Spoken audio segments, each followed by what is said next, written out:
How's it going, guys? Welcome to Audio Addiction. We have American Standards back in the building. Always love to see it. And he could say his name, what he does, and all that jazz. Yeah, Brandon Kelm from American Standards. Happy to be back on Audio Addiction. Like There we 4 or go. 5 years later. How Woo! crazy is that?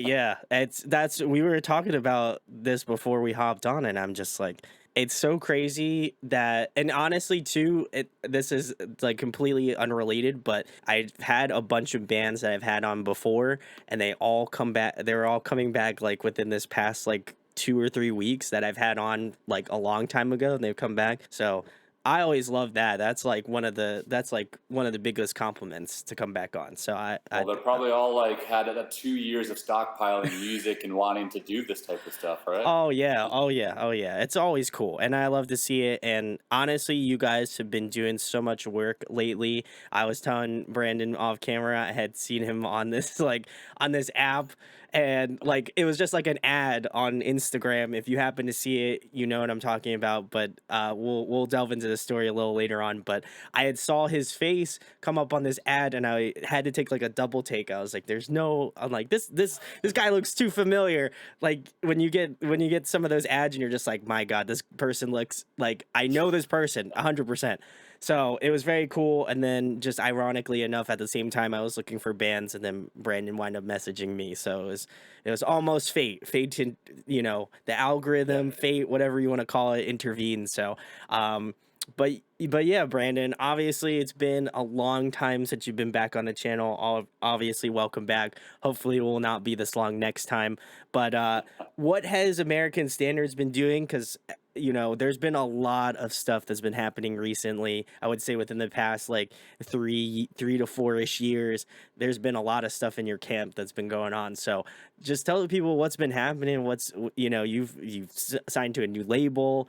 You have a new album EP coming out very soon.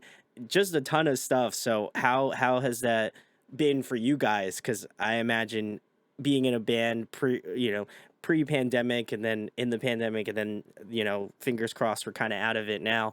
um how has that process been? Because it's always been interesting for me to have bands on that have been through that and kind of like tried and true or tested. I feel like that Yeah. just makes you a better band. So how has that been for you guys navigating that? And I think so. The last time we were on, we were talking about Anti Melody, which was Anti-melody, yep. 2017. Yes. So a lot's happened since then. And like you said, like we've kind of seen it not only like post pandemic, but like when we started out as a band, it was 12 years ago. So like MySpace was still kind of a Oh, thing, yep. but ending. And then like Facebook came in, and then Instagram and Twitter and TikTok now. It's like Yeah. it does feel like every like 3 to 5 years is a whole different ballpark for Oh, bands, it is. And Oh, yeah. before, so when we talked last, I mean, we just put out the album. We got more press and more coverage on that than we've done with anything in the past, which was really, really cool. I mean, doing these podcasts was something completely new to me, like with doing Anti-Melody. Like we had been just this punk rock band before that was like, we're playing house shows and DIY shows, and we Sure, were yeah. touring and everything, but like we weren't doing press circuits by any means, Yeah. we weren't even putting our eyes on that. And then Anti-Melody definitely elevated that quite a bit. Good Uh, to hear. got on the road, got some really good tours from that. Then with the pandemic, just like everybody else, we had no clue. Like we had some serious talks during that, thinking, Sure, yeah. after this, maybe we do one last show and call it quits. We're getting older. I mean, Corey just got married, I guess maybe 2 years ago now. I got engaged. Our drummers got kids. So we're all getting up there. So we thought, okay, we don't want to just let this fizzle out. Maybe Sure, we'll do yeah. one big last show. And we started. I mean, we got a new drummer during the pandemic, and we just started jamming through the old stuff just to get him Mhm. up to speed. And then Corey brought a couple riffs to the table because he's sitting around in his house by himself too, just riffing around because he Oh, can't yeah. go out. And it just clicked right away. We just started writing new music, and we put out the Pendulum, this podium. Right around the time we put that out as a single, the label reached out to us, Manic Cat out of New York, and cool thing with them was it's the most hands-off thing. It's still 100% us. They just That's kind of awesome. complement what we do. So unlike the other labels that we had worked with in the past, or certain ones, I should say, some of them were great, but lots of them were very much they want a heavier hand in like how we were Sure. Yeah. recording, when we were recording, where we were recording, um, our timelines for putting it out. Manic Cat, it's we tell them, hey, we just recorded music. Here, go do your thing and release it. You know, That's great. Yeah. so they're not telling us when to record, how much to record, what it has to sound like. When, like, it's just entirely us doing our thing, and then we hand it off to them to get the distribution done. So makes it simple, makes it easy. We out, right towards the tail end of lockdown, lots of people started reaching out to us, asking us about doing shows and tours. And we saw the horror stories that other bands were going through where they'd, play 4 or 5 shows and then all the rest of their tour would cancel. Yeah. So Oh, we played it pretty safe and we didn't accept anything out the gate. And then we got the offer to do the Blood reunion. And nice. Yeah. the Blood's kind of iconic in our scene, in Oh, the yeah. metalcore, mathcore scene. So we couldn't turn that down. So our first show back from the pandemic was with the Blood, and then we got asked to do Crucial Fest, which is a big Yeah. festival in Salt Nice. Lake City with Cult Leader, which is also local legends in their own regard in Salt Lake City. And that's a 3-day festival. So we said, okay, let's, instead of just doing the 3 days on this festival, let's book a tour around it. And we booked Sure. a Yeah. tour, and probably our most successful tour in the last decade plus. Every show was great. It's going to be a good time. When we started a show at a VFW on a Wednesday in Vegas, Oh my but you're thinking, God. okay, a Wednesday in Vegas, not going to be the greatest show. It's a VFW. What's Yeah. this going to be like? And before we even played, our bass player sold like 40, 50 t-shirts. And that's not like us either, because once again, we're just a small punk rock Wow. band, Oh like my a hardcore God. band. So it was by like the second, third show. I'm like, I don't think we're going to have any t-shirts for the rest of this tour, That's a I good problem to also have. Exactly, but that made me think. Okay, people want to come back to live music again, and it also made me think. Why am I always sitting at the merch table selling shirts? Because I can't sell shit. Steven got on the merch table and sold 40 shirts before we even played. Like, people that didn't even know who we were buying our t-shirts. So, He was on it. um, so it definitely like lit that spark again of like, let's just go at this hard again. So we started doing some more tours, playing more shows. We probably played just as many shows in 2022 as we did when we first started in 2010, 2011. And then we just started releasing these singles, which are going to become part of Dopamine Dealer, our EP coming up here. Ooh, yeah. You guys are just, like I said, on a roll. There's just been a constant, and I kind of went back and like looked and just was like kind of figuring out the timeline because I was like, I don't know, I'm very much a music nerd. Everybody knows Yeah. that. I just like knowing about this stuff, and it was just cool to see like from when we did the last interview to now, just the kind of trajectory your band has seen over that time has been really great. And big shout outs to Manic Cat because I've had them on before. They're great Oh, people. cool. Love hanging out Yeah. with them. But they have a really great roster as well, and just to see your guys' name on that list as well is always a good thing. The And coolest thing, not to cut you off, but the no, coolest thing no, about the Manic Cat too is like we stand out like a sore thumb on oh this yeah, roster. Maybe in my opinion, but I think that's so. something that drew us to it. Is they're primarily a pop punk label. They've got a lot of pop punk bands and pop rock bands. They do have the Anchor, which does more metal stuff and Yeah, everything yeah, too. But outside of that, there's really no hardcore, metalcore, or anything yeah. like us on the label, and we kind of like that idea because it's the same approach we take with shows. Is we don't want to play a show where like 5 other bands play with us that sound just like us. Fair We'd enough. rather Yeah. be the band that stands out on the show. So with the label, it's like, okay, maybe you're mainly dealing with like press outlets that do pop punk, but like how cool would it be for someone that typically listens to pop punk to hear our style for the first time and actually be like, Oh yeah. that's not bad, Because that's the stuff that got me into music. Like first time I heard System of a Down or Linkin Park or something was like, wow, there's something else out there. And then I dug into something heavier and something Yeah. more underground. So like, we want to be that band that like shows someone that listens to something completely different. Like there's cool stuff in this other sound.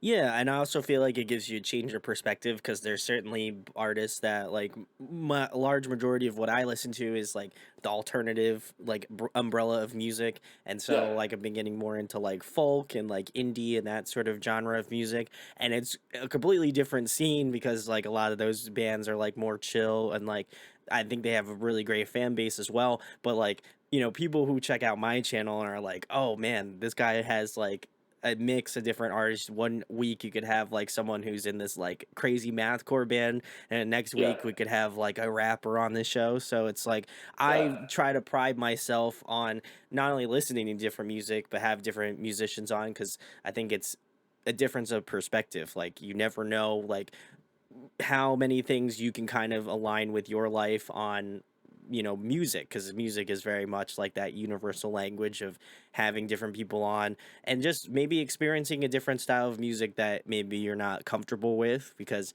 there's certainly yeah. bands and artists that I'm like, I don't know, but like I at least try to give them a chance and listen to something different. So I hope if people watch this and are like, I don't know if I'm into that like hardcore, like heavier music, I would just try listening to a band and just like, especially on here where, they're a little bit more underground, a little bit more local. And I think it just gives you a better reference on like what type of music's in the underground scene. And, who doesn't love that? I love doing that. So it's always a good option.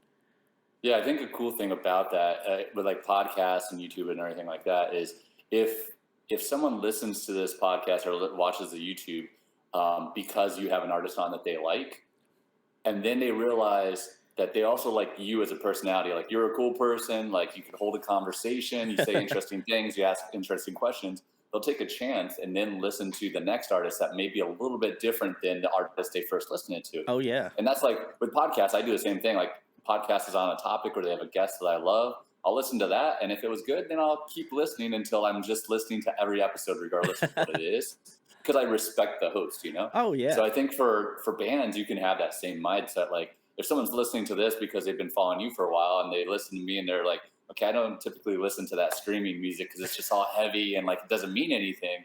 But then they're like, this guy's actually kind of chill. Like he's not the Yeah. stereotype I would expect for that type of band.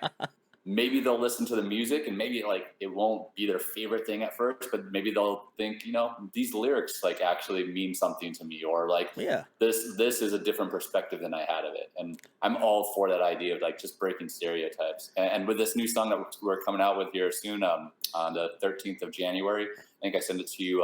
We've Yeah. got a local hip hop, like spoken word rapper, whatever you want to call him, the God Samaritan, Cody Milford, that's on the bridge there, and he's doing a rap verse, and it's nothing like you're going to hear in Yeah. mathcore. It was. And Yeah. when we first did that part, I was actually going to do the spoken word part there, and I thought, how cool would it be to do what we do at live shows, which is have Oh, very yeah. mixed genre bills, but do that on the record where like everybody's listening to it, and now know where this like hip hop part comes in, and maybe people will realize like, hey, Cody from God's Samaritan brings that same energy. Like it's not metal, but it has an energy to it. It Oh, has a yeah. vibe that I dig.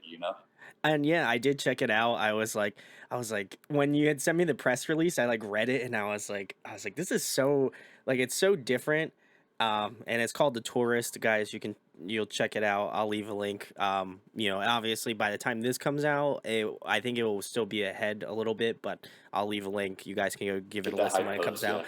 But like for me, I listened to it, and I was like, ooh, okay, this sounds really cool. The intro, definitely American standards to a T, and like as if you guys hadn't skipped a beat at all, which is always a good thing to hear. Thank you. And then I got to the bridge, and I was like, this was like my face. I was like, what? And I listened to it. I listened to it a couple different times, and I was like sitting here at my computer desk getting set up, and I was like, was that a rapper? Like that's did I hear that right? And then I went back and re-listened to it again, and I was like, holy shit, that is a rapper. That is like not what I was expecting Not whatsoever. expected, right? And it was a very unexpected turn, but I think it fits so well. And I gotta agree with you, Brandon. Like I do feel like he fits that energy. Like it's not what you would expect. And if you didn't tell me if he was a rapper or not, I probably wouldn't have thought anything else. Like I just would have been like, oh, okay, this is like it fits very much the motif of like heavier music. But Yeah. I would have never thought like, okay, these two genres mix.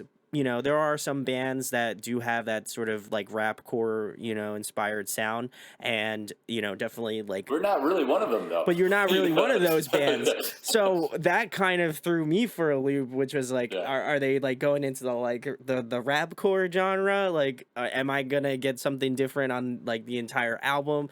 and obviously we can delve into that a little bit more. But I was like really shocked, and I was honestly like impressed because I think for me it's like whenever I listen to artists, and especially like more underground artists, I love that there's just this like sense of community. And I imagine when you originally asked Cody to be on the track, you're just like, hey, I know this isn't probably your lane or your style of music, but would love to hear your kind of take on this or whatever. But and I'm sure you can kind of delve into a little bit more, Brandon. But Yeah, like, yeah, how is kind of that process? Because I think for myself, like, that would probably be, I wouldn't say that would be the last person I would ask, but it wouldn't be my first option, like, yeah. so how did you guys kind of come to that conclusion of being like, we want to stand out, we want to do something different, so having a rapper on the like bridge portion of the song, what did you guys already have that in mind already to do something different, or you're just like, why don't we just hit Cody up and do it, that'd be sick? Yeah, so Cody's someone that I think regardless of what like show he plays, like what bands he plays with, Sure. he's always the most high energy, the Good to hear. most crowd interactive person on that bill. So I'd seen lots of, he's from Arizona as well. So I'd seen lots of Mhm. his shows in the past, and he's on like metal shows and pop punk shows and indie shows and Wow, hip hop okay. shows, like across the board. And that's a lot of what American Standards does too. So we had him on a couple of shows that we put on, and I realized, okay, like if I've got Cody, I can put him literally right before us, and the crowd is going to go as off for him as they are for us, and he's Yeah. going to put on the same style of show that we do, being just a single guy on stage by himself. Oh man, that's So sick. he's got that energy. So when we're doing the tourist, like I said, the bridge was going to be this like kind of spoken word part, and I was going to record that, and I started thinking, okay, like Cody is doing like this mix of some of his stuff is spoken word, some of his stuff is more hip hop Oh, rap. very cool. I thought like it'd be great to have him on there to do the spoken word part. And instead of just handing him over the lyrics, like I'm going to give him the themes, like what we're going with, here's what Sure, we've got so yeah. far, and just have him write his own thing. So he came in, it was just him, I, and the producer at the time, or engineer, I should say. And instead of doing more of a spoken word part like he does, he did more of that like kind of hip hop vibe. Yeah, yeah, yeah, And yeah. I immediately thought this is really cool, but I have no idea what the other guys are going to say because they're not in the studio with me. Yeah. So I remember actually having the engineer, bump the file over to me and then shoot an email over to the guys. Sure, And yeah. I was thinking, I think I actually sent it to them in the Facebook Messenger so I can actually see when they read it. And I'm like thinking, okay, they may not like this. Like this is so different for us. I'm Yeah, not sure yeah, how yeah, they're going yeah. to feel. And about 2-3 minutes later, I'm still waiting because I know it's at the end of the song. Like, what are they going to think? I think Corey was the first one to respond. He's like, "Dude, this is really sick." Oh, So like, nice, okay. it was an automatic hit, and I was like, "Yes." And like, Cody was a champ. He came in there with his lyrics ready. He had like a few different takes that he wanted to try, and then within a few, it just fit, man. And like you said, it's like we're not a rapcore band by any means, but like in our style in hardcore metalcore, you don't get that crossover like you Oh, do in yeah, other oh, yeah. genres. Like when you're in pop and definitely other genres, you get more crossover Oh, like yeah. that. You just don't see that in like mathcore or metalcore. So Yeah. so it's just like we wanted to take that like, okay, if Cody's gonna be on our shows, why not have him on the album? In our first single, the dealer that came out, I believe last month, we had Chelsea from Fairy Bones singing the intro there. Oh, And she's nice. like a kind of like a female fronted alt rock Oh, singer. She's kind of like if you've heard of like the Yeah Yeah Yeahs, I would say she's yeah, somewhere within okay, that yeah. genre.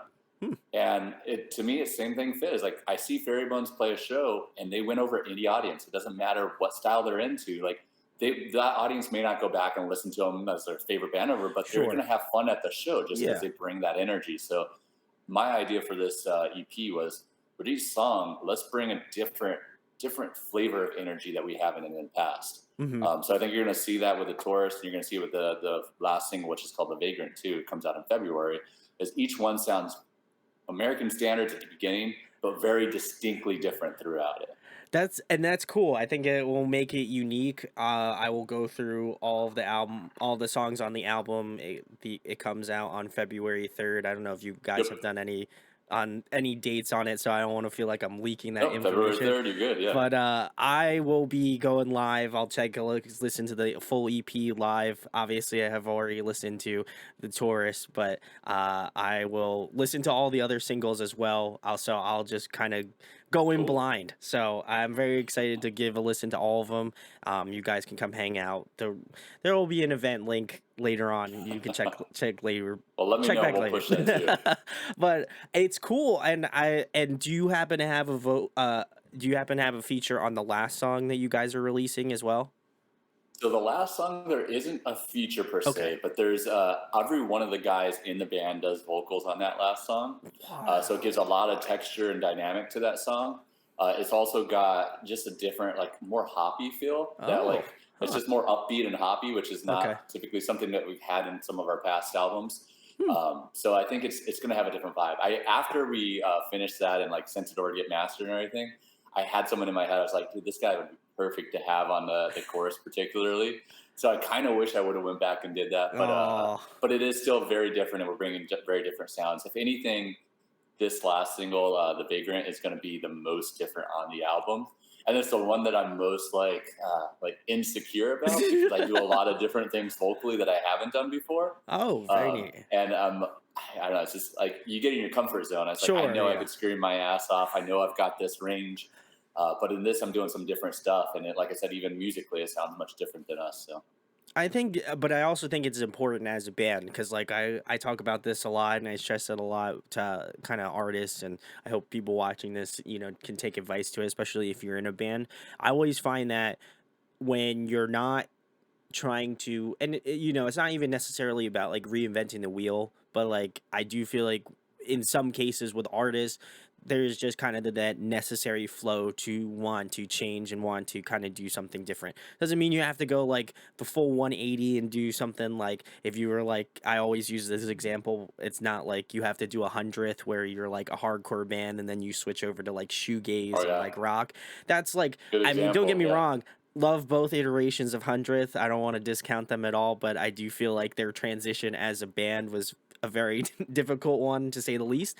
But I do find that when bands kind of have that transitional period or just kind of do something that they're really passionate about and trying to push the boundaries for themselves, I kind of go into it more with an open mind and I'm not as maybe critical, just because I think when you allow a band to kind of grow and have that sort of fostering nature of like, okay, this might not be my favorite American Standards like EP or something like that, but I can kind of see where they're going, or I can kind of get an idea that they want to expand or do something different. And so that kind of helps me get more engaged with it. And I hope that people that check out Dopamine Dealer on the third, I hope that they kind of go into an open mind and listen to it, in that sort of aspect, because I think a lot of the times, like as Brandon mentioned, you get yeah. that like imposter syndrome where you're like, I don't know, like I don't know if this is good enough or this is so different from what we do. I Every feel like time I record, we're gonna lose fans if we do something like this. And oftentimes I feel like it's the exact opposite. I think there's a lot of bands that like wind up doing well because it's so different or something that like you yep. wouldn't expect from the band. So I hope that that's kind of the same thing that goes about with you guys, because so far like I was kind of floored by the single that you sent over, because I was like this is different, but it's some like there's just something about it that feels very American Standards but doesn't stray so far out that you're like, oh man, I don't know what they're Yeah, doing with this. It just got just the right amount of like, okay, there's a little bit of difference. And I think that really kind of like changes the perspective. And obviously some of the other songs that have, differences going on, I'm gonna have to we'll notate them all live. But I'm very excited to get into it because I was pretty much intrigued, and I think I listened to the single like 4 or 5 times before we hopped on. Just like, I thank you. had it on my phone and then I was listening to it on my computer with my headphones just to kind of get a different flavor. But There's a but yeah. lot of texture in the headphones, man. That's Oh another yeah. thing I think we spent more time on than we've ever done. Is I with anti melody, like just thinking back to the last time we talked, Hmm. we spent more time and more money on that album than anything we've ever done. And although those songs mean more to me than anything we've Sure, ever sure. released, because it was such a lyrically tough time with our guitarist that had committed suicide, Oh, and my father that had passed away. Like those lyrics to me just like are American standards. sure, yeah. But the dynamics of that, or I should say, sonically, the sound of that album, it's not my favorite to be honest. Like I think I love the songs, but I don't know that the recording did them as much justice Sure. because Yeah. we were, every weekend driving out to California. We were doing 8 hours there and back. So these 16-hour drives to record for 2 days and then come back and do it again. We were at a studio that was a very expensive studio, super nice studio, don't get me wrong. They had done albums like Mars Volta and Let Live and Bad Religion, Oof. but it didn't get capture our sound like I would like Sure. it to. Yeah. And now with the Pendulum, the Podium, and then also what we're releasing here with Dopamine Dealer, we did it here in town. It was the cheapest recordings we've done. It was super close. And most importantly is we got to take the recordings back after we initially tracked them, listen to them for a few weeks, and then go back in and make changes. And I think that shows a lot in it, Yeah. especially in things like when you listen to your headphones, you hear a lot of panning, Oh a yeah. lot of like layered stuff that's very subtle, but once you catch it, then it becomes like a little earworm that you're like, wait, Yeah. is there something going on here? Yeah. And that's something that I've always loved in music, and I'm grateful that we get to do it now. I'm just like almost like saddened that we didn't have that same time and leisure like 10 years ago. Oh Like yeah. if we could have gone through with Still Life, and not we like Still Life is probably my favorite album by us, and that's our first album. If we would have been able to spend the same amount of time and not just record that in 2 days because that's what we can afford in the time that we had, it would have been probably a different album. Sure. Yeah.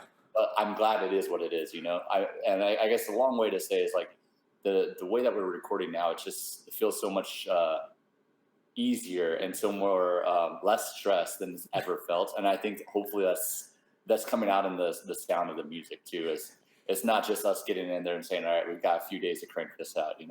Yeah, no, I think there's so much progression, and I know I had said it earlier in the interview, but I think it's just like I can tell there's so much heart going into the songs.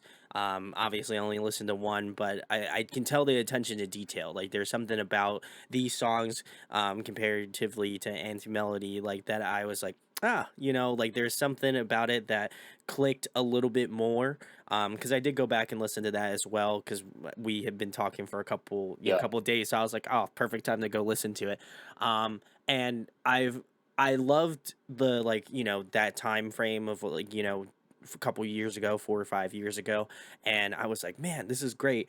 But listening to the song you sent over and kind of knowing the, like, all the information that you sent over for the press, I was like, there's just so much more going into it, and like I appreciate said, can agree with Brandon on the headphones. You have to listen to them in some that. like pretty decent. I mean, obviously mine aren't like 100% great because I need to get Just new the phone Apple on, but iPod they still headphones. work. It still work. It's still great. But I do definitely recommend listening to all of these songs on like better headphones because you're gonna be able to hear a lot more like dimension, a little bit more like texture.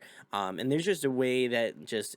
I feel like sometimes the songs aren't fully encapsulated when you're just like listening to it on your like phone speaker or whatever. And I understand not everybody has the money to buy like nice headphones or whatever, but I would definitely say, like, at least if that's not the case, just like really kind of like tune in and listen like more intently to it, because there were some things that I was like listening to and I was like, oh, okay, they're doing like their producer and the way that they kind of arranged the song. I was like, I could hear different things going on, like the panning, different little Yeah. like things that I was like, I don't think I would have picked up on if I didn't have like some nicer headphones. So I would definitely recommend doing that if you can, I because mean, it's worth it. you probably listen to more music than anybody else, but like every band has experienced this. Like they're in the studio and the music sounds so huge and Oh big, and yeah. they're like stoked.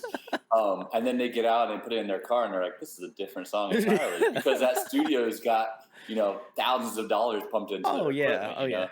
So like this is something I think it sounds good and everything, but you're going to get a different experience with the headphones. And Oh and yeah. I mean, back to the earlier point is like you're still going to get American standards. Like I don't think we're going to make a departure at all from our core sound. Mhm. But what we want to always do is like if you're looking at like a box, we're always just trying to push all dimensions of that Yeah. box out. And I think this EP is going to incorporate some new sounds that then when we go into recording our next album, it's going to feel like, okay, this is some of the stuff I heard on the last one, but also they're pushing the boundaries a little bit Oh more. yeah. So we would just want to constantly push those dynamics. Because to me, like what makes music good is not just like how technical you can play or as a heavy band, how heavy you can be or anything like that. It's like that loud quiet. It's like, okay, this part is a little bit softer and a little bit more open. That way, the Yeah. heavy part hits even more, you know. And really thinking Yeah. about like where those trade offs are, and that's really why I like doing so many different vocal styles and having so many of the guys. You know, our guitarist Corey has been basically our second vocalist for the whole time. It's 60-40 on vocals. He's always doing the backing vocals for me. And then now we brought in Steven on our bass to also do some backing vocals. Our drummer's doing some backing vocals. So when you listen to The Tourist, I mean, that song is 50-50, Corey and I. That's Corey screaming the verses. Then Wow. you got some gang vocals, and then that pre-chorus comes in, and you've got literally our drummer doing a high yell, our bassist doing like a more like just straight out yell, and then me doing like a lower yell, and it's just all textured on top of each other. So Oh, almost every part has someone different doing the layered vocals or the backing vocals. I'm looking forward to that. That's so I love when I don't know, you've piqued my interest, Brandon, because I'm very much a harmonies guy. I mention it all the We're time. I doing feel like hardcore harmonies. hardcore harmonies. I'm about that. You know, it's about damn time for that to happen, and I know it does happen, but to have like four different members of a band do screaming It's like always in been my some goal. iteration, We're finally there, you know. that's so cool. But and you know, to piggyback off you were saying, like, you know, just trying to, you know, take the sounds that you're working on with this EP and trying to like expand it out into like the full length and, you know, future music. I think that's always a great thing. Like I always find that um the best band to do it, and I always use this reference all the time, but like Bring Me the Horizon, I think they are Oh yeah, the one of the best bands to kind of transition from like that, like real, like, you know, if you're an OG, you're an OG, you know. They used to be like Suicide a Season or deathcore band, whatever. Suicide Seasons, they used to do that shit, and now they're kind of like more in that, like they still have Arena that like rock metal, but they're almost. doing almost like stadium rock at this point. Yeah, And they still find that way of integrating their sound in such a way. And I think yeah, that for me, like I love when bands kind of just like, you know, just sprinkle a little bit. You know, they're just like, okay, here's with the EP, we got a little bit here, and then get into the next album, and then you're like, oh, here's a little more we're gonna give you, and then eventually at some point you're just gonna kind of hit that, like, you know, that middle point, you know, the yeah, medium point between the two, and just have something that just is like synonymous with American standards. So I'm yeah. very excited to see that this is like the starting point, and that, you know, obviously going further, it's going to be very cool to see how you guys grow and evolve your sound, because I think thus far with just the single, I'm very excited to just listen to this live. So I'm gonna patiently wait Awesome. until February 3rd to go check it out. So You know I'm something looking. I'll say about that Bring Me the Horizon, that first album too with Suicide Season, is that is like a great example of a band that first album is like a deathcore album, and I'm Oh yeah, like I'm the furthest from a deathcore fan. Like no hate to it, it's just not my style. sure, sure, But sure. I remember loving that album because how damn catchy it is. And he's not singing; he's like screaming the He is whole screaming, thing. yeah. But his patterns are so catchy, and the songwriting for it, although deathcore, like has some really repetitive parts that just get stuck in your head. You know, Oh yeah. I think like if you put on that album today, even though I've probably only listened to it a few dozen times, like I'm gonna remember the like you know the repetition parts Oh on yeah. first listen just because it's so damn catchy. And that's going into American Standards when we first started a band. That's actually what I told Cody, our initial guitarist, is like I would love to be a heavy band that, despite not having like what a lot of metalcore bands have, which is like a screaming verse and a big singing chorus, Yeah. like still be a heavy band that's primarily screaming, but still be something that's catchy and that you want to Oh yeah. listen to again because like you remember these parts that don't just play once and you never hear them again. Yeah, it's And that yeah, like Bring Me the affects you. Horizon was a great example of that. And there's this ballad I really like called Gallows. They put Yes. out this album called Great Britain, and it's one of the catchiest heavy albums. I'd put it in my top 10 like heavy albums list for Oh sure, like yeah. up there with like Refused and stuff. I would agree. That Gallows record, oh, Yeah, chef's kiss. I so love that. catchy. I mean, it's verse, chorus, Yeah. bridge. They're pop songs, but he doesn't sing at all He on just that album. screams. Yeah. It's It's I so follow. That's good. always what I want to do, man. 100th. I mean, their first couple albums were kind of like that too. Yeah. Defeater was a great Yeah, oh example of yeah. that. Yeah, and I think you guys are kind of following in that same footstep of like there is this sort of like backbone to kind of what you guys do, but also at the same point there is some like degradation from that that like initial point, and I think it Yeah. kind of encapsulates me. And I think with this newest single, with the Taurus, I just feel like people are gonna really be like, oh, okay, this is American Standard songs. I like, I know what I'm getting into, and then just be completely floored at like the Awesome, man. bridge. So I do at least appreciate I don't that. know. That's what I think. So you can take my opinion for a grain of salt, but Honestly, though, if we get some hate from it, it's okay because I think like if you're like a band of any size, notoriety, or people actually know you, you probably should be getting some hate. Like you're always going. The bigger you get, the more people are going to like you, but also the more people are going to hate you, especially on the internet, man. Like oh we yeah, did that last premiere through Lamgo a few weeks back, and I told the guys like last time we were on Lamgo it was during the like anti melody releases and uh stuff, huh, and dude, like those were some vile comment sections, man. Those yeah. were like 50% of the people were like, "This is the coolest band I've ever heard," and 50% of the people is like, "These guys look like fucking dweebs." like we had, like I almost wanted to do like a mean tweets, like reading Oh them yeah, out. you should have. But That would have been great. it's better. Like honestly, that if it wasn't like that, I'd almost be concerned because like if they just post something and like a dozen people like it, and then a couple of our friends and fans are like, "Yeah, this is great." I mean, we're not expanding our reach to anybody new, but because it got so much attention from both the people that just heard about us 10 years after being a band and also people that like just absolutely hated us, probably without even listening to it, just looking at that press photo or They're something, they're like, like, look at, no. yeah. Yeah, I mean, they guys that listen to like Megadeth and say that there's no metal outside of that, they just hated us, which is fine because like we're not for them. But because they were commenting on it, it was then getting to people that actually heard us for the first time and liked it. Yeah, that I feel like it's just a stepping stone, Like that's how I see it, Bring on the hate, baby. That's It's what I'm saying. it's a necessary tool, And I think for me, like some people were like, "Man, you're way too nice about this shit," and I'm just like, "Yeah, I am," because I also feel like if you want someone to dog shit on your music, then there's people out there that do it. I'm just kind of in the camp that like if I don't like something, I'm just like it's just not for me, Yeah, there's more And stuff to like. Yeah, there's more stuff to there's stuff you like. can go like, and then this you'll just ignore. It's But fine. and then also it's just like, why would I waste my energy like saying like this fucking sucks? I hate this. This is the worst shit I've ever heard in my entire life. Like that's not helping anybody, Like I and don't. Yeah, I don't get it, man. It's like, I mean, that's just obvious. Like, I mean, if it's not jealousy, it's like a disdain or resentment for the fact that they're not taking action and doing what they want to do. So they bring down other people, I guess. I mean, I don't know what it is, but to yeah, me, it's funny. Like, I I don't think it's like. hilarious. Yeah. I've never taken that to heart. Like I remember there's one comment on there that I thought was so freaking funny, dude. Like it was like because like my hair was like a little bit more down in my face or whatever, and the picture made my beard look a little uneven. And Oh, they're like his beard has the same emo swoop that his hair has. I'm like, God damn, that's funny. I'll take yeah, it. like, and you can just imagine this person is sitting there at their computer desk for like 6 hours, and they're like, "I'm just gonna nail him. I'm gonna get him with I this." hope Like, they were laughing at themselves because I was laughing I at mean, it's great. Like, people are it. like, "Man, this guy just keeps saying every time this person says like, make sure you drink. You'll probably die." And I'm like, yeah, I'm not. I never said I'm like the best public speaker in the world either. So, Yeah, right.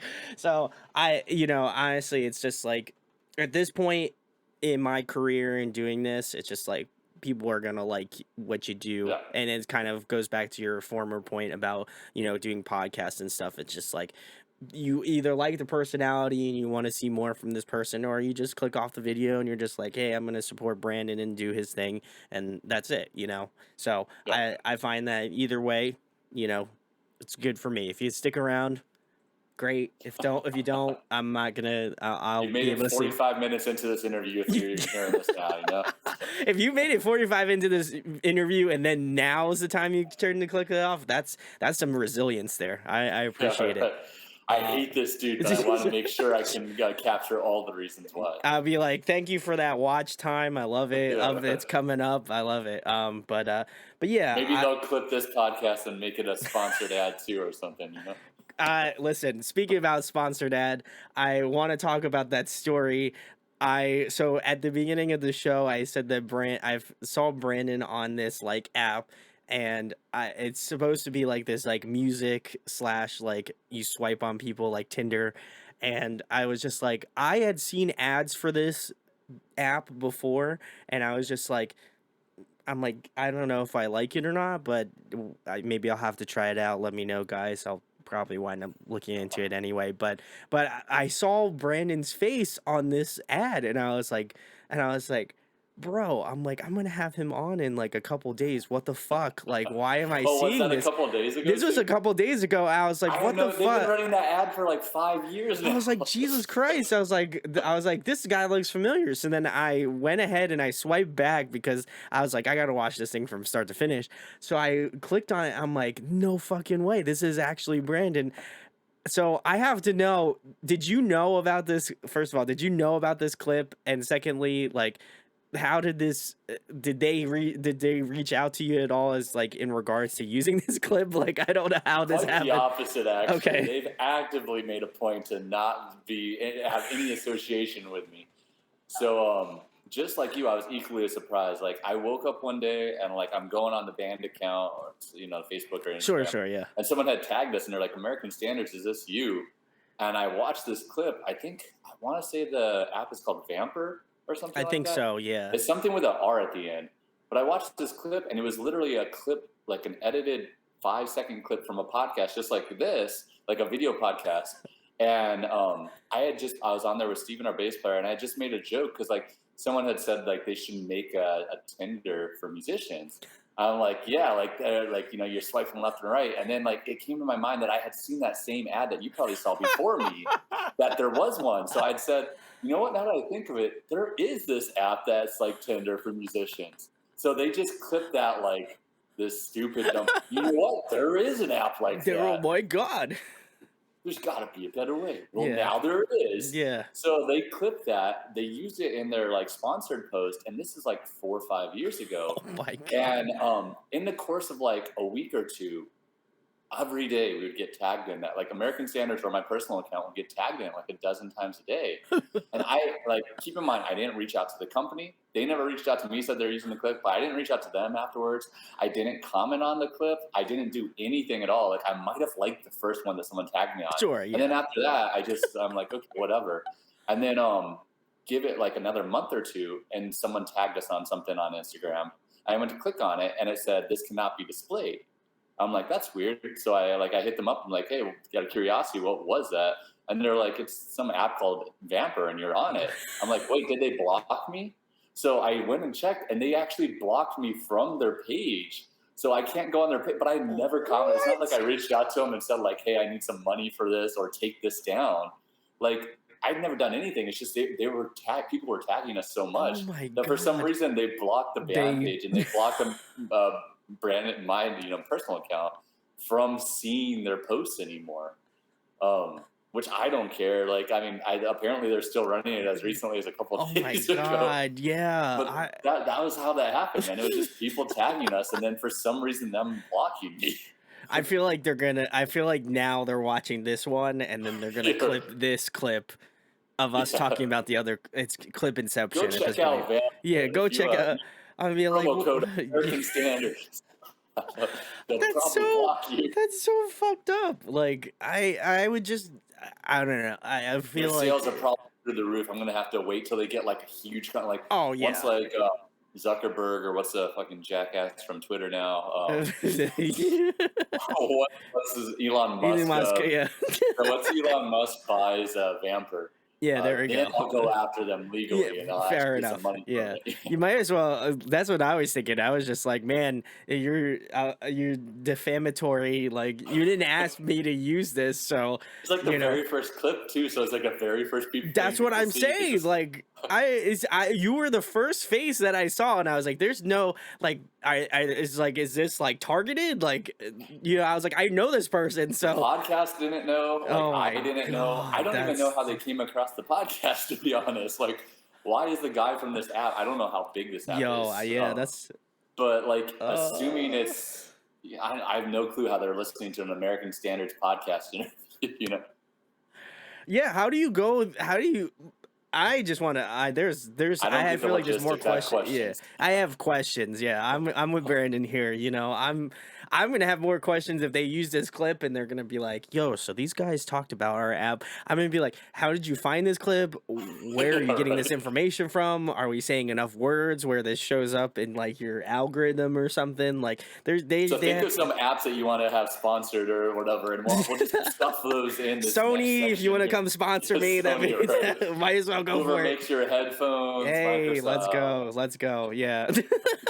PlayStation. PlayStation, if you want to, if Corsair, the computer company, if you guys want to Yeah, sponsor me, that'd be like, oh my God. I was watching that clip and I was just like, this is so weird. It's like arguably the strangest thing. And I'm like, it can't be easy to find. Like, I imagine that no. clip in that podcast couldn't have been like, It they was probably like an actively. hour-long podcast with like a 5-second clip that they took. That's what I'm saying. Like someone had to have been actively looking for it. There's no like somebody had to have like subscribed to this podcast and must have been like, "Oh, this is perfect. I'm going to send this clip to Vamper," or like I'm a part of the company or whatever and like I'm going to Yeah, just like clip it my like working theory is like someone on the was inside. listening to that podcast. Maybe they weren't even on the inside. Maybe they're just like, oh, I was listening to this podcast and they mentioned this app and maybe they tagged Vamper or something. Like it's got to be something weird like that. I don't know. So weird. Guys, if you want to tag us so I can get blocked by them, do it Yeah, up. Let's right. go. Cuz I just want I to know why they blocked me. I want to use their damn app. yeah, there we go. I'm the See, face of their app. Why can't I use it? let's go. The American Standards and the Audio Addiction team. Let's go. We need to. Right. We have questions. We have Unblock so this many guy. questions. We need to know. Unblock. Give me a We're free gonna subscription to your app or whatever it is. unblock Brandon. Hashtag unblock Brandon. That's me I'm not too. asking So for money. I'm just asking to be able to use your app that I'm promoting. I'm just asking. I don't even need money. I just have questions. Like where did this come from? We have so many questions. I hope that Vamper watches this or whatever the fuck your app is, and we're getting to the bottom of it.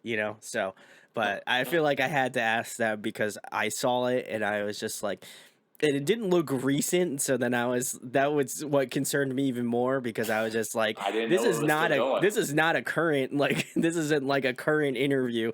So I'm like, this is they somebody's watching, I but had a little more hair up here, a little less hair down there. now Not so many it's wrinkles the right inverse. here. Just migrating No, down. That's how you yeah. knew it was from years back. It's great. So shout outs, guys. Thanks for all the sponsors. Much love. But Right. the next question I have for you, Brandon, keeping it more current. I think I had asked you this the last time, but I always love asking it. What are you currently listening to? What have you been jamming recently? I always love asking this Yeah. question. So the probably the most listened to albums this year for me is going to be Grey Haven was one of my most Oh, anticipated albums. So they put out that Empty Black album a few years back, and it's just phenomenal. Like yeah. that's one of the few heavy albums that I continually go back to. That's like newer, like within the last 5 years. Oh yeah. Oh yeah. So Grey Haven was great. Comeback Kid came out with an album that to me is like one of their best albums. So I was like, some of those songs are probably better than like and more iconic than like Wake the Dead in my opinion. Ooh. Yeah. So Comeback Kid is phenomenal release. Then completely outside of the genres of metal, which I listen to the least now probably. There's an artist called Scuff Mixon, Oh, okay. and he's kind of like alternative indie. He does some spoken word stuff. He does some stuff that would maybe be considered hip hop, but it's mainly like alternative indie. Hmm. One of the few artists, and he has a song called Bruises. One of the few songs that like almost every time I listen to the song, I literally get teary eyed, and that just does Wow. not happen. I can't tell you any song that comes to mind where I have legitimately felt teary eyed. And when I tried to tell my fiance about this song, like I was even getting teary eyed telling her about this song. What? Oh my God. Because it's about his father that had passed away and Oh. the experience he had going through with his father in the hospital and everything. And it's just like every time I think of that song, like right now I feel it like in my head.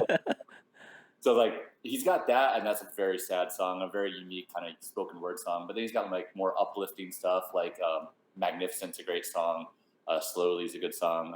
"It Wants Me Dead." Like these songs that like have this darkness to them, but they're also like uplifting. Like they Oh, very feel cool. like it's they feel like they're lifting you through a hard time. Like Sure, they yeah. make you feel good about yourself, but they're about like heavy stuff, you know. Sure, yeah. No, So that that's Scuff awesome. Nixon is great. I'm gonna butcher this last name, but Toby Nguije, I think it's Ngwige.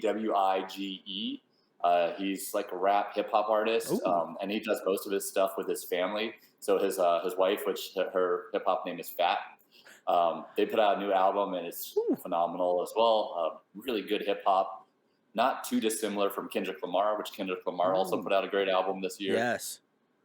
So yeah, I'm listening probably less less metal than anything else, but those 4 or 5 are probably my top so far. I love to hear it because I always find that, like, I think it's cool too because, like, it goes to show, like, not all metal artists are just like, "Oh, let's, like, strictly listen to, like, heavy music." I love that artists and people that have on that just are like, "I'll listen to anything," you know? I And very much got into, like, pop this year, so I kind of feel uh, the same way where it's just like, "Oh, the new Harry Styles record, that was fucking awesome," uh, like, and not I dissimilar, yeah. I used to like kind of bash on pop, especially mainstream pop, Oh, as yeah. being like just cookie cutter, rinse and repeat. And I was actually on another podcast recently where I was kind of making the argument that I feel like it's unpopular. Like in a lot of ways, like top 40 pop on the radio is almost feeling sometimes more punk in their marketing and more like Yeah. DIY in their marketing than some metal bands are sounding today. Because like it used to be like these, pop top 40 artists had these huge budgets and like, hundreds Oh, of thousands yeah. of dollars towards their music videos and their recordings. But now like you go on TikTok or on Facebook or whatever, and it's just sometimes just them sitting at like your kitchen counter talking, in a Yeah. video. It's like it feels very like they're trying to connect a lot more with people in a more organic way instead Yeah. of just being like this is all about money and cars and stuff like that. And you got people like Doja Cat's a great example. It's like I'm not my favorite artist, but super versatile, and Oh, like yeah. it feels like she's playing a character, or like Nicki Minaj, or Lizzo and stuff like that. Like they feel like they've got these characters in their voice, and like you can feel like the the delivery, like the Yeah, delivery yeah, of yeah. their songs. Which I'll get some hate in the metal community for saying it, but like some of the times I'm listening to, I'm like, okay, this is something I would have hated 10 years ago, but it's catchy as hell, man. Like it's Oh, it's yeah. it's fine, dude. Like, and I'll listen to that sometimes more than I'll listen to some dude screaming. Oh, 100%. I'm kind of in the same boat now too. Like, not that I was really like a gatekeeper at all, but I do feel like, it was very much frowned upon to listen to like pop music or whatever. You're like, "Oh, you can't listen to that. That's like you must listen to like insert metal, Yeah, heavy act or whatever." And I find that probably within the last 5 years, bands have kind of shifted and they're just like, yeah, I just listen to whatever I want, and I yeah, think that that's kind of important.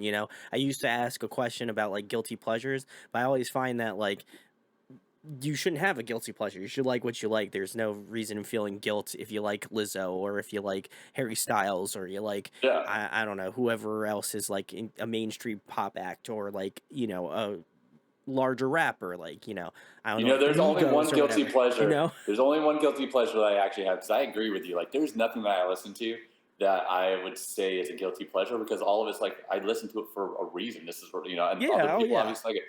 But there is one person that I know is absolutely horrible in most ways, but I still like it's my guilty pleasure, and that would be Young Gravy. Because Oh, okay, yeah. man, that dude is it's horrible music. It's bad. It's like especially like watching his live shows. I've seen like some of his live shows on YouTube. Like he's not on time. He's not on pitch. Like it sounds like he's forgetting most of the lyrics, but he is having a hell of a time on stage, and it's so much fun. Oh, And yeah. like and then like listening to I listened to his album a few times. It just came out, and it's mainly like he's taking these like 80s and 90s like songs, and he's like sampling them, Oh, yeah. and like the freestyles and the lyrics are just trash, but it sounds fun. Like Oh, I yeah. listen to it and I enjoy it because it feels goofy and like just dumb fun. So if anything, that's my guilty pleasure there is to that. Yeah, and Young I Gravy, don't let's do a tour. I I'll drink with you any day, man. Hey, let's go. You and all those moms that you're going after. It's like I don't know. I guess Young Gravy to me, and big shout outs. He like called me the fuck out on. I like went into his Twitter DMs because Oh, did I you really? ironically I had his cousin on here. And so I DM'd him and I said, can you confirm, is this your cousin? And he was just like, no fucking shit, yes. And I was just like, oh, Oh no. I'm like, oh, okay, man, thanks a lot. And he's like, ah, just kidding, bro. He's like, yeah, that actually is my cousin. And I said, oh shit, okay, that's awesome. So he totally called me the fuck out. So Uh-oh, shout out so to Young Gravy. This might get back to Young Gravy. this. I listen, it might. So I'm just big saying, like, salutes. I'm not the biggest fan of the actual musicality of it, but I do think it's a lot of fun. Like, Oh yeah. there's this dude called his name is Gunther, and this is maybe like 10, 15 years ago, and it was also goofy as hell, and he kind of had the '70s porn star vibe going, and it was not good music, but you could tell he was having fun, Oh yeah. and I never didn't smile like listening to it, and Oh that's how yeah. I feel like with Young Gravy. It's like, dude looks like he's having a hell of a time. Oh That's yeah, cool with me, you and know? I think that's like what you hope for, right? Like Yeah. I've listened to a lot of Young Gravy's music as well, and I'm just like, man, this is cheesy as fuck, but like I'm Yeah. also cheesy as fuck, so I like enjoy that sort of stuff. Like I I grew feel up the same way listening. about Post Malone. Like, not that Post Malone is bad, because I think Post Malone is actually infinitely I better was gonna than say, Young Gravy. yeah. But Post Malone always looks like he's having a good time. Oh, he's vibing. So Yeah. very similar to what I would say with God Samaritan doing that hip hop feature, and Chelsea from Fairy Bones doing a feature on her albums. Like, that energy is something people connect to. So like, I would go see Post Malone play any day of the week, Oh because yeah. it looks like he's like a genuinely good dude. Like, he doesn't Yeah. seem like he's all like self-involved and stuff like that, and he looks like he's just having fun. Like, regardless if his music's good or not, like, more power to him, dude. I mean, he also used to be in the metal scene. I don't know if you Yeah, saw an right. article. Doing He his used to. Attack the Attack covers and stuff. Well, no, he used to be the guitar player, I think early on for like Crown the Empire. So Really? Wow. very super early. If I can find the article, I'll leave it in the Yeah. description. But I was like, that makes sense. You know, he's Right. very much a scene kid, so it's like it checks. Oh yeah.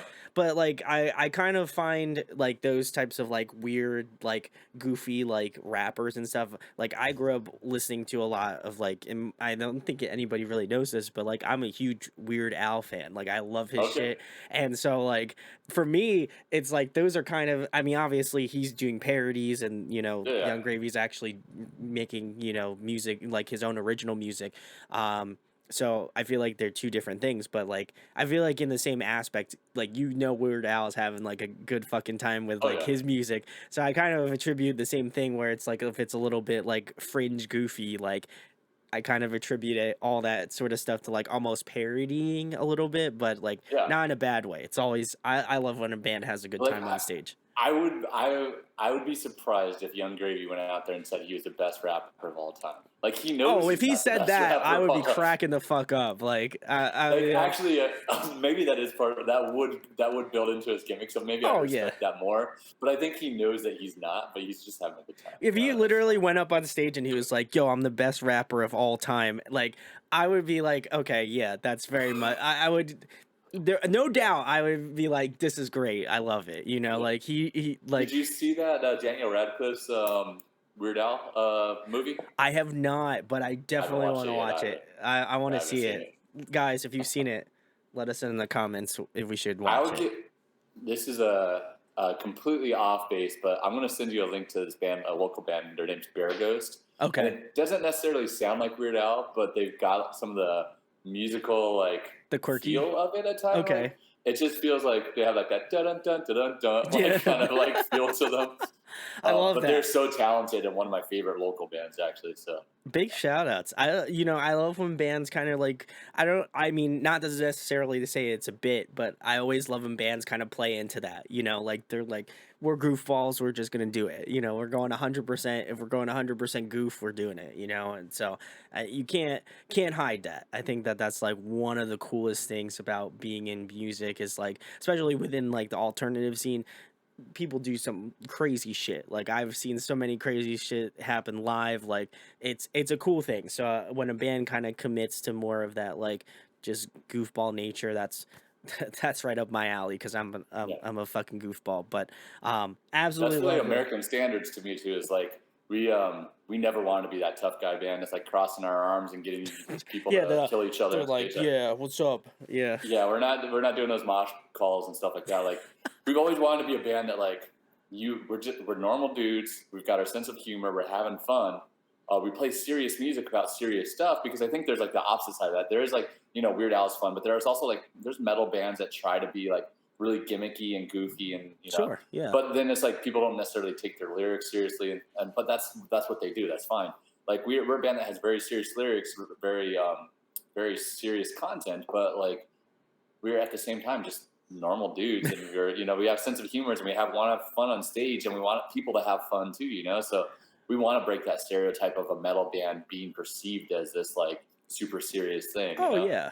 The edge, I feel like, and speaking on my years of experience, and also going to shows even before I started doing YouTube, it's just like I've always felt very close to the scene, because it's like these are some of these people are just the most genuine of human beings. Like, like you would just see them, and they're like, they got like gauges, they got a bunch of piercings, a bunch of tattoos, and you would just imagine them to be like they would punch you in the face if they could, yeah, but then at the same point, it's like they're not even that. Like, it's yeah, crazy. Like, I'll go on a slight tangent, but I had shout outs to my homies in Granite State.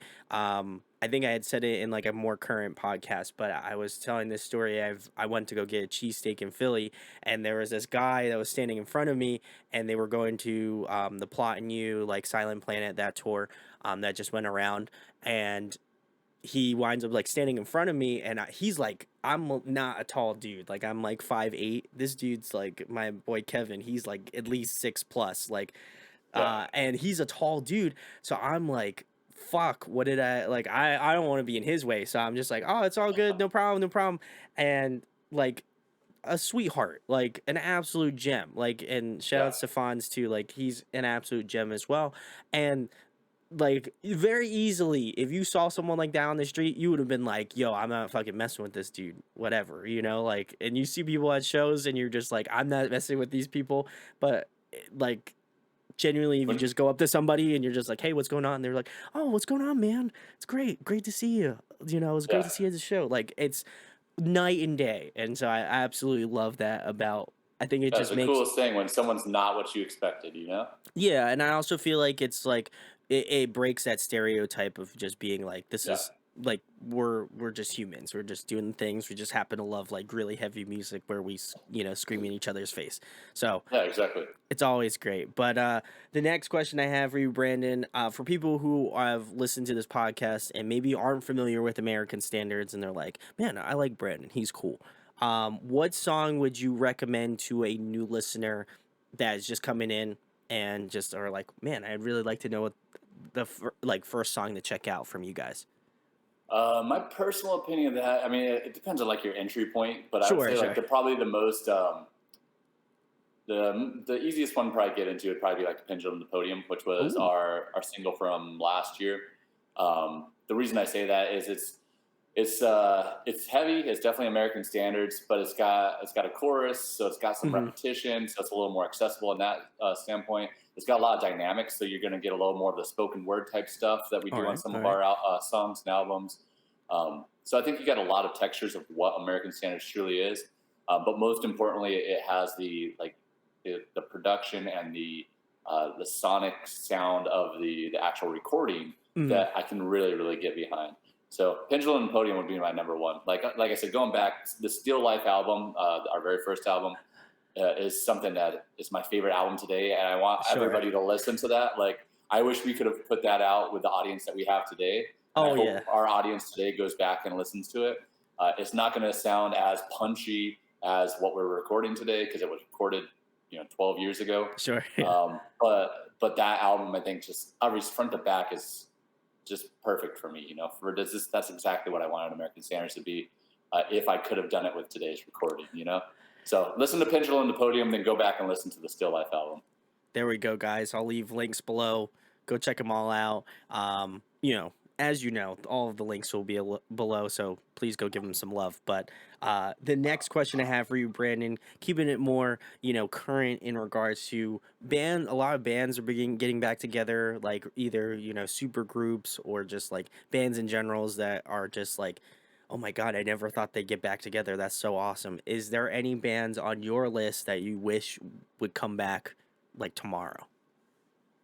Well, for the longest time, the answer would have been Refused.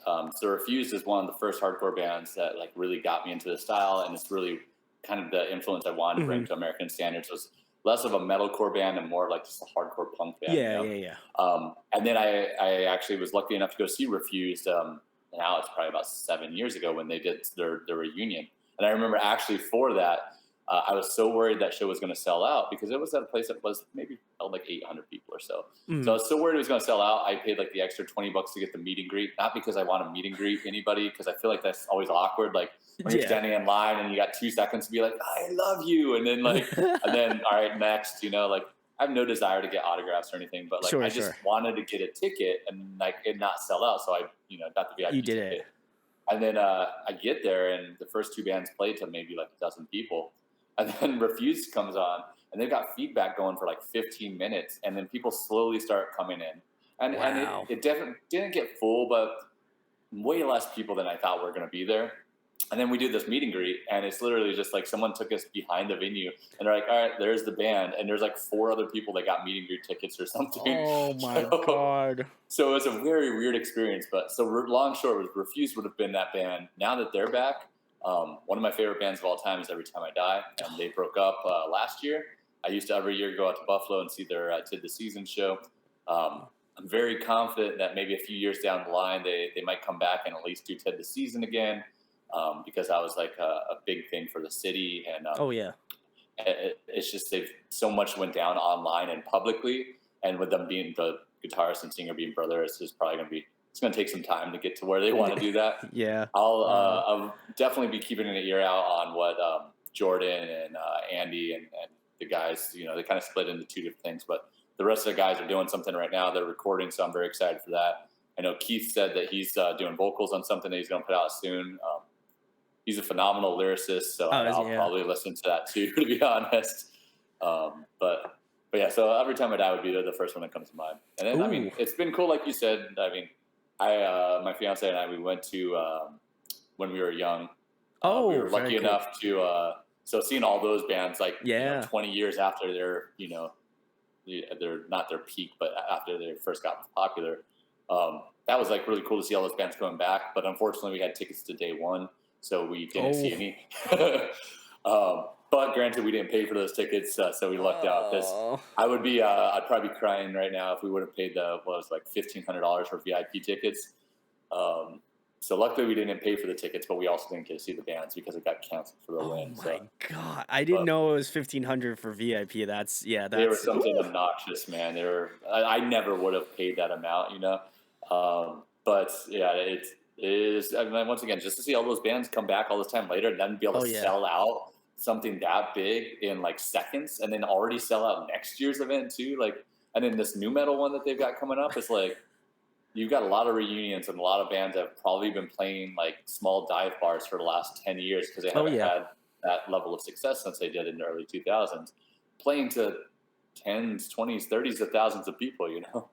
Yeah, I think it simultaneously is cool, and I'm glad that it's back. But I also feel like it's really sad because it's like I could Live have seen this Nation band sucks. I could have Yeah. seen this band in a club like 5 years Yeah. ago, and I probably have, Yeah. and so it's just kind of like, oh man, like I could pay this extremely high rate to go see these bands, Yeah. which I mean, granted, I would definitely go do, but also at the same point, it's like, oh, I've seen this band play like in clubs since For I was 15 like a bucks or yeah for something. 15 bucks since I was like a teenager, so Yeah. I feel like for me it's like I appreciate the success they have molded me in ways that I can't even imagine, but also at the same point it's like I've seen them play, and hopefully this inspires a new generation to really get into Yeah. music and Maybe also some of those get bands will get that second wave. Like oh yeah. you got these bands that like people came for the nostalgia, but maybe they'll get a second wave off of that, which is cool. I mean, the price and stuff, yeah, it's obnoxious. Live Nation freaking sucks. Yeah, they're terrible. Ticketmaster Oh, sucks. I mean, so we can blame them for it. I mean, no hate to the bands that like are like just like if I gotta Signed up play for this it, show yeah. with every band ever, why not? You know? Yeah, yeah, yeah. I think it's such a like it's a such a bucket list thing. Like you're not gonna say no to like playing with like My Chem, Paramore, like A Day Exactly. to Remember. Like these are all bands that are like massive in the scene. Like you're gonna, I'm not gonna like I wouldn't be a band like on my email or like on something, and they're like, hey, you want to play When We Were Young Fest, and then it's just like, Yeah, oh, I'll it's pass, hosted by bro. yeah, I'll pass, no big deal. I don't want to The play with saddest thing, Paramore. dude. The Yeah, saddest thing about that was the during My Chemical Romance on the side stage was Kitty, which I don't know why Kitty was playing that show because it didn't make they make sense for that new metal festival sure, coming sure, up, sure, but yeah. they didn't make sense with all these like scene bands and pop bands, you know. So Kitty playing it all was really weird. But then the fact that they played last on their stage and during My Chemical Romance, like I just wanted to see like what the crowd looked like in comparison. Like Oh. 20,000 people there to see My Chemical Romance, and then who was like watching Kitty during that set? You know, I mean, it Jesus. might have been me, but Yeah, I wow, that's imagine those breaks, but to man. your point, like when they got asked, like even if they knew up front, like, hey, you're gonna be playing in front of the band that everybody's coming to see, they were probably like, well, at least we're still playing. So yeah, at least we're playing is people care about us enough, Yeah, there might be like 10 people out there or whatever, but those 10 people really care about our band, so that's really cool. And that's not to discount it at all either too, because like I think especially some well, of I the got down on bands. some Kitty back then, you Sure, know. yeah. But I think even so too, like for the whole festival, like you could be like, oh, okay, I'm an old elder emo, and so I'm like, my chem, all that sort of stuff. But then like you have some younger people that are like maybe into more of the like smaller bands on that tour, and then they're like, Yeah, oh, okay, my chem, I never listened to like the OG bands, like that's a great opportunity for that. And I hope the inverse of that happens too, like where you're an older person, you're just like, "Well, I only listen to this type of music, like this is what I love, I'm an emo fan for life." And then you go listen to some other band that's on When We Were Young Fest, and then you're like, oh shit, I actually like this, why didn't I listen to this band? So hopefully yeah. there's that crossover appeal. There had you to know be, right? I there mean, has to hell, be, like especially if you're blasphemy to standing all out the there like for hours and hours and hours yeah. on end. I'd hope you at least enjoy it. Yeah. Blasphemy to on me to all the elder emo kids, but I had never listened to one My Chemical Romance album until about 2 years ago.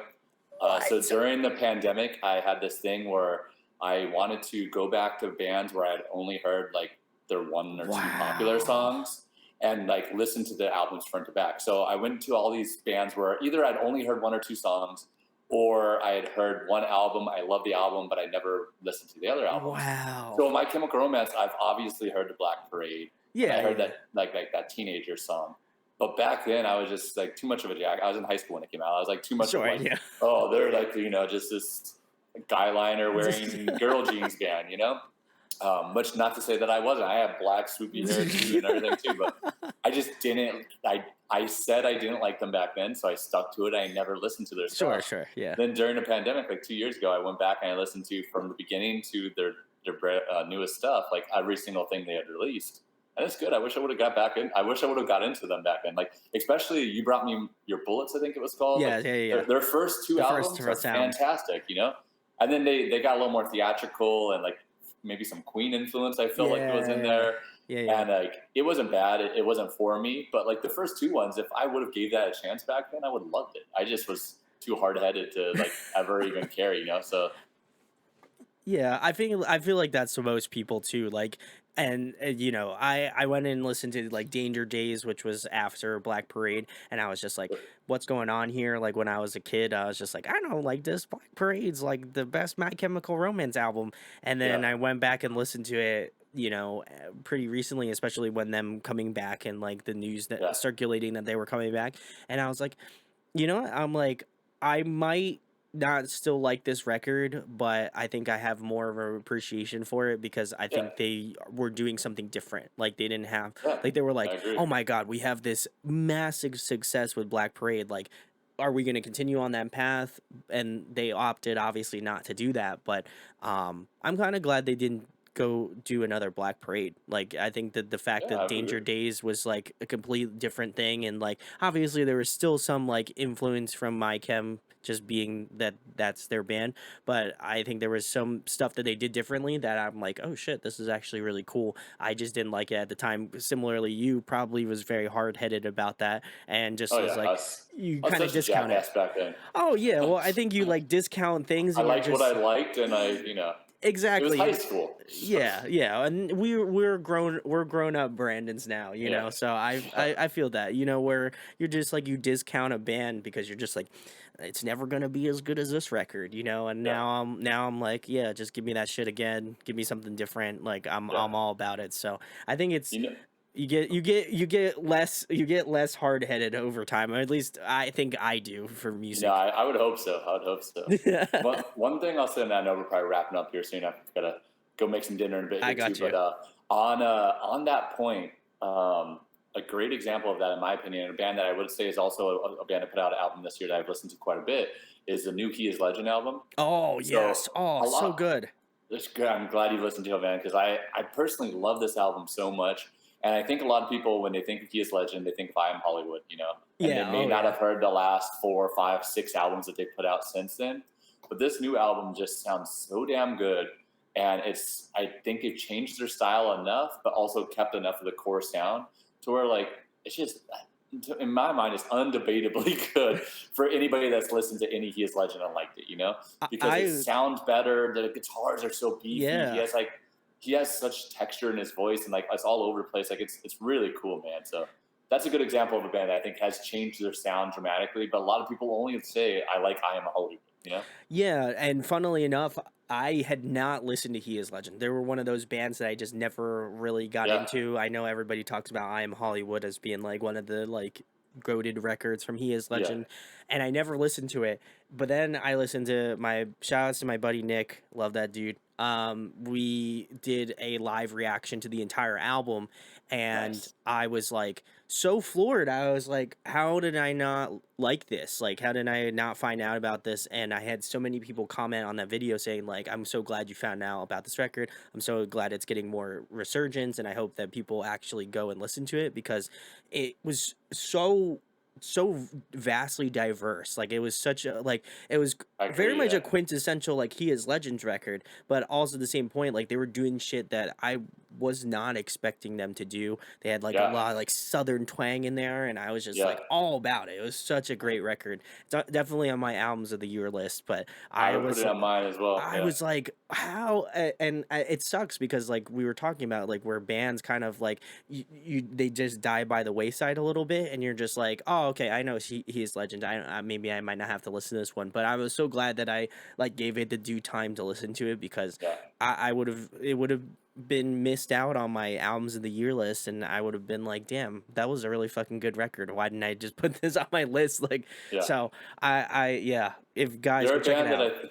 yeah, go check out Hughes Legend, man. They're a band that I think never actualized how big they probably could have been, Yeah, yeah. because like you use the term the Southern, so I think they got put into this like Southern metal, Southern They hardcore, did. Oh yeah. like group of like Every Time I Die, Maylene, Yeah. Norma Jean, Yeah. The Chariot, and although they kind of fit in that, they are also distinctly different. Like I think they have a lot more rock, like big, rock feel Yeah, yeah, to yeah. them, I would agree. where they probably could have some radio singles, but they were just never looked at as a band that would have those radio singles. So they just never like kind of broke out of that Southern Yeah. hardcore. Which maybe Yeah. this album will do it. I don't know. I don't know how it's performing versus other ones, but I don't think any albums are performing as well as stuff that came out 10 years ago or 20 years is. Yeah. It's tough, but I genuinely, you know, if there's any recommendation I can give, definitely give everybody go give that album a listen. There you go. It's well worth your time. But the last question, Brandon, I've been ending all of my interviews out on this. Appreciate you taking the time, guys. Of course. I'll leave a link to Dopamine Dealer, all of the links. We'll talk about that in a second. But Cool. wanted to know, Brandon. Obviously, we had just a fun time getting to reacquainted and all this sort of stuff, and that's I always love doing that. But for people who watch this, like we're joking, we're having a good time, and that's awesome. But you know, people make music for a reason. You know, there's just something about it that I think it just draws us to it, right? And what is kind of the reasoning or the motivation to continue to do music? Because I know we were talking about it. You were just like, oh, I don't know if I want this band to continue. What are we going to do after the pandemic? All this sort of stuff.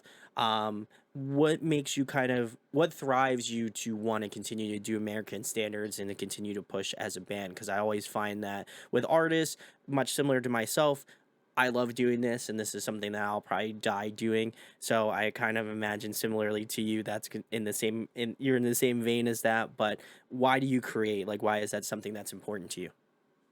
Yeah, if I were to like summarize it in the smallest way possible, it'd probably just be community. It's ever since I was a kid, I always wanted to be a part of something. Yeah. And if I were like to psychoanalyze myself, I came from like my mom and dad got divorced fairly young. My Hmm. brother was 10 years older, so we weren't super close until more recently.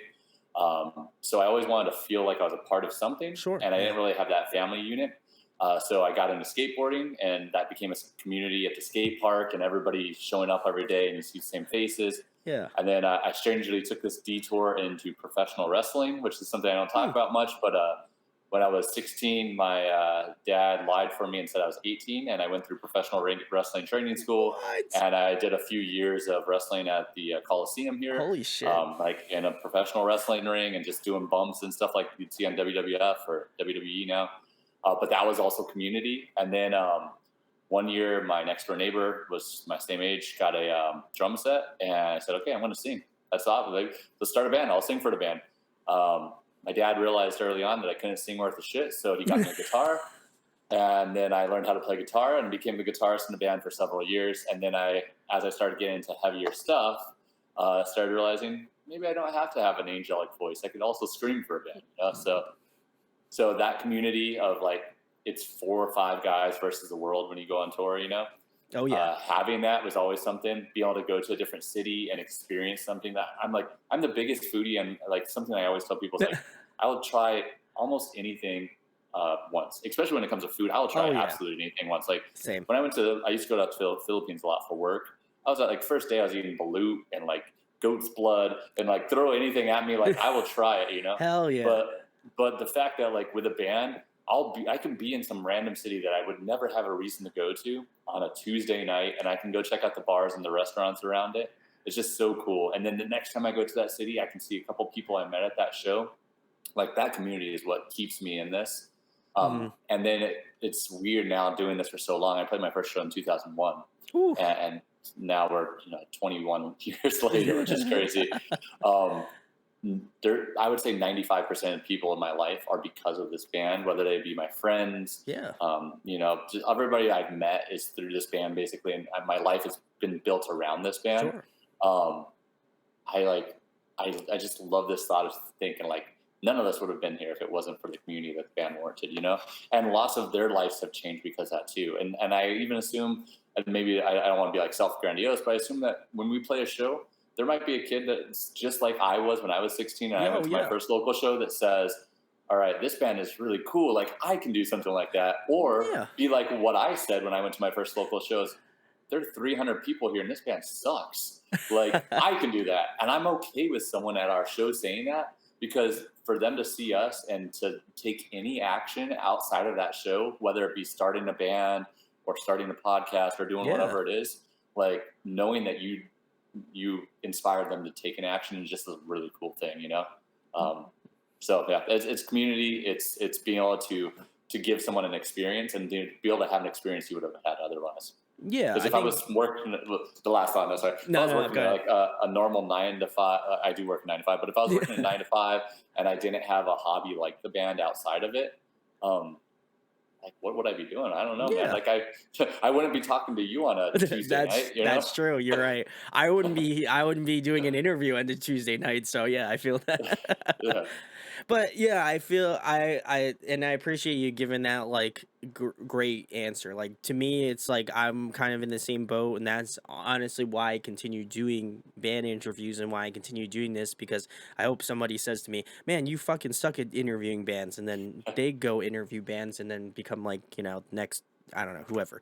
But for me, it's like I love doing this because I know there's so many hardworking bands out there, regardless of if you started doing this over the pandemic or if you've been doing this for a decade or longer. Like there's so many bands out there that deserve a lot of attention, a lot of love that unfortunately don't get it. And I hope that, if anything, this inspires you to either start a band, be in a band, or do something like this. I And it's think easy, man. It's easy. It's easy to start a band now. It's shit, easy to yeah, start a podcast now. hell Like yeah, the hardest thing is actually taking that first step to do oh it. yeah, And if I had to give myself one last cheap plug on American Standards, like our first single from this, "The Dealer," is basically about that. Is like typically like anybody can do any of this. Like anybody can do what I'm doing and probably do it better.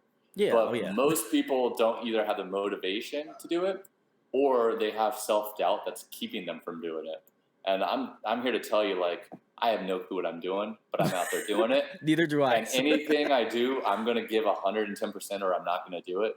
So like I would encourage anybody, like if you're thinking of starting a podcast or start streaming games on Twitch or start a band or you want to do woodworking or whatever it is, like once you just start it, you'll keep doing it. You'll get better at it. Oh yeah, It's just taking that first step of actually doing it is the part that normally prevents anybody from doing it. yeah, you're gonna suck. Like that's 100% a guarantee. Like I look back at some of the first interviews I've done, and I'm just like, man, these blow. They're terrible. But then I look at it now, and I'm like, I suck a little less, And so, and for You me, had to it's like, suck to get to where you are now. yeah, And it's you're a going to think better, the same yeah. I'm next year. like, You're going to look back at this and you're like, that was horrible. When you I talk to was. me 5 years from now and I'm geriatric screaming at like kids when I'm in my I'll be the same 40s, thing. So we're in the same boat. But I feel like for me it's like, I was like an F tier like interviewer back when I first started, and now I'm like maybe a C tier. So Progress, man. climbing up the ranking list. So Only compare yourself against yourself. Never look at others and say, I should be that. yeah, 100%. And I think it's like about having fun. Like I think it's the genuine nature, and I know Brandon's been doing this for a long time, and like I know there's a genuineness behind American Standards and what they do. So for me, it's always a great pleasure to highlight those things. And if there's anything you take away from this, it's just to go out and do it. The first step is always the hardest step. Agreed. So go fucking do whatever you want to do, and hopefully both of us will be blown away by what you do. So then we'll have to do this anymore. But They'll be on your podcast. I hope not. next. I hope not. I want to continue doing this. So but anyway, Brandon, the last thing, the perfect time for you to shill about your band. Tell them where they can find American Standards at. Tell them where they can pick up Dopamine Dealer if you guys are doing any sort of like pre-orders for CDs or yada yada yada. Tell them where they can find you at, and anything else you got coming up in the next couple months. Yeah, man. I always make the joke at the end of these things that like you could basically find us on anything /American Standards. So Facebook, Twitter, Instagram, Tumblr. It's We true. probably still have a MySpace up. We're on every streaming platform, YouTube. The only caveat to that joke now is I guess there's some very niche websites like Truth Social and shit. You're not going to find us on that. So I can't say you're going to find us on everything. Most. You're going to find us on mostly everything /American Standards. We've got the new EP coming out, Dopamine Dealer, which comes out February 3rd. The first single from that, The Dealer, is already out. That premiered via Lambgoat. The next single comes out on, what is it, the 13th, I believe, The Tourist, and that's coming out through Decibel Magazine. So check those out. Ooh. And we're already writing, so hopefully we'll be back in the studio recording the full length here soon. There we go. Well, guys, listen, go check out American Standards. You already know they've been on here 4 years ago, and it only took us 4 more years to get them on Congrats the to channel you doing this for that long, man. Audio Addiction doing it for 4+ years. That's an achievement on its own. Listen, I'll be celebrating 7 years in February, so I can't even believe it. That's huge, man. That's huge. Go check out American Standards. I'll leave all the applicable links below. If you can go pre-order it, go pre-save it, whatever you want to do, just go do that. Go support Brandon. Listen, as a fellow Brandon myself, I need to do that. That's my legal obligation too. So, go do it up. Go support these guys. Again, The Taurus comes out on the 13th. If not, I'll make sure to put a date here, but go check it out. It's awesome. Go support those Lambgoat and Decibel Magazine. Also great press Always taking outlets care as of us. well. Yeah. So big shout outs to them as well. If you enjoyed this interview, share, like, and subscribe. It goes a long way. It'll also be out in audio format, so check it out on Spotify, Apple Music, all that sort of stuff. If you don't want to look at us, I'll be very disappointed because I You work can see the hard. lighting change over You time can here. listen, you can see the lighting change, you can see my dumb face, it's great. So go do it up. If you don't want to watch it, you can listen to it on your drive home or something. So huge thanks to Brandon for coming on, as always. Hopefully now 4 Appreciate you, years Brandon. next time. Yep. Hey, I appreciate you and Audio Addiction, man. It's really cool to connect all this time later, and I'm sure we'll be connecting again sometime soon here. Come back on. Hey, I'm holding you to it. I will. I mean, I don't care if we're playing with Post Malone and Young Gravy on our next tour. You got VIP Oh, passes. thank you. Bless up. Love it. Guys, talk to you in the next video. Peace. How's it going?